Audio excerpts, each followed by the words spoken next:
Nama saya Muhammad Raihan Azamzami Meivino dari UPT SDN Wonodadi 1 Kecamatan Wonodadi. Assalamualaikum warahmatullahi wabarakatuh.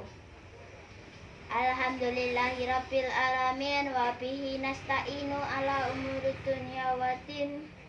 Asyhadu alla ilaha illallah wa asyhadu anna Muhammadar Rasulullah, amma ba'du.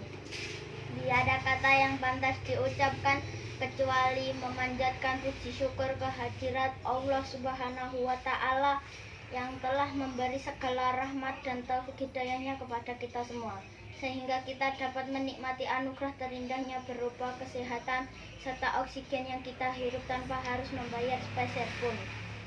Salawat serta salam selalu tetap tercurahkan kepada Nabi besar kita Muhammad Shallallahu Alaihi Wasallam yang telah memberi jalan dari alam kegelapan menuju jalan terang benderang, dari alam kebodohan menuju alam yang berilmu pengetahuan, dari alam sembah Lata dan Uzza hingga sampai ke alam Allah wa Jalla.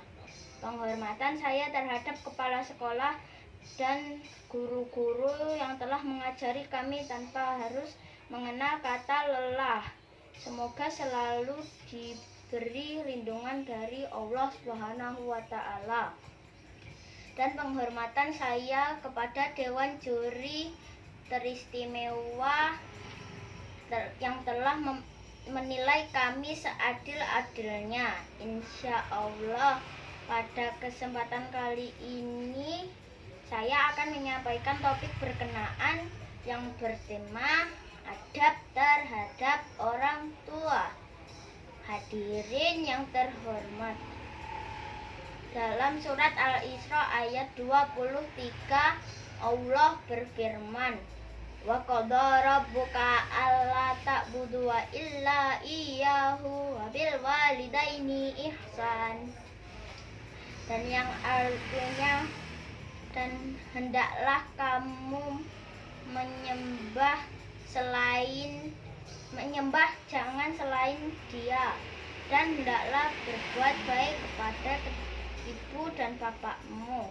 Bapak ibu hadirin yang kami muliakan, berbuat baik kepada kedua orang tua adalah kewajiban. Barang siapa yang berbuat baik kepada kedua orang tuanya, maka telah beriman kepada Allah dan melaksanakan perintah Allah dan sebaiknya.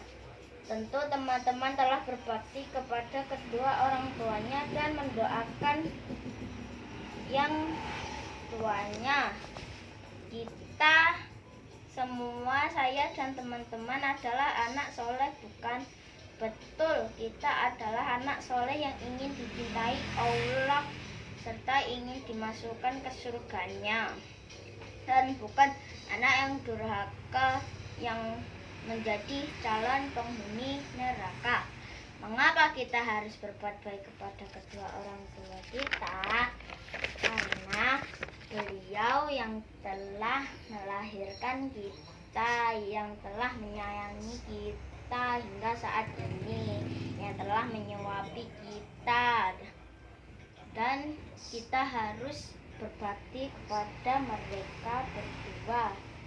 Hadirin saudara seagama, Rasulullah Shallallahu Alaihi Wasallam mengajarkan kepada kita agar selalu mendoakan kedua orang tua. Bagaimana doanya teman-teman? Insya Allah teman-teman telah hafal doanya. Berbuat baik kepada kedua orang tua antara lain sebagaimana berusaha untuk menyenangkan hati ibu bapak dan menjauhi segala perbuatan yang tidak mereka sukai.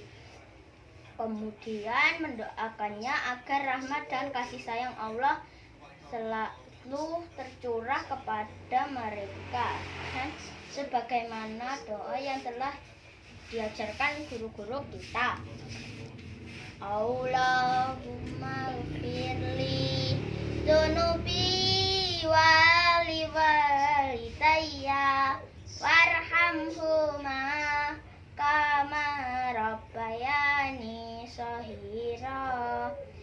Allah, ampuni dosa-dosaku dan dosa kedua orang tuaku, dan sayangi mereka berdua sebagaimana menyayangi aku di waktu kecil. Hadirin yang dirahmati Allah, seandainya ada di antara kita orang yang durhaka pada orang tua kita, sudah jelas akan mengundang kemarahan Allah, dan di dunia kita akan hidup sengsara, dan di alam barzah akan menderita, dan di akhirat nanti kita akan merasakan siksaan azab yang diberi dengan Allah. Sudah banyak contoh yang diajarkan oleh guru-guru kita, dan ada orang yang durhaka seperti Alqamah yang mengalami kesakitan yang tak tertahankan sewaktu ingin menghadapi kematiannya. Begitu juga maling kundang yang durhaka kepada ibunya. Akhirnya dia berubah menjadi batu. Dari uraian pidato pendek ini dapatlah disimpulkan bahwa seorang anak wajib berbuat baik pada kedua orang tuanya dan berdosa besar apabila ada yang durhaka. Akhirnya saya mengajak kepada kita semua, marilah kita menjadi anak yang soleh, taat, beribadah kepada Allah, dan selalu berbuat baik kepada kedua orang tua kita. Dan akhirnya saya mohon maaf apabila ada kesalahan dan kekhilafan dalam kata-kata dan perbuatan saya, karena yang benar itu datangnya dari Allah Subhanahu wa Ta'ala, dan kekurangan itu datangnya dari saya sendiri. Mohon dibukakan pintu maaf seluas-luasnya. Kalau ada sumur di ladang, bolehlah kita menumpang mandi. Kalau ada umur panjang, insya Allah kita akan berjumpa lagi dan tampil lagi. Wassalamualaikum warahmatullahi wabarakatuh.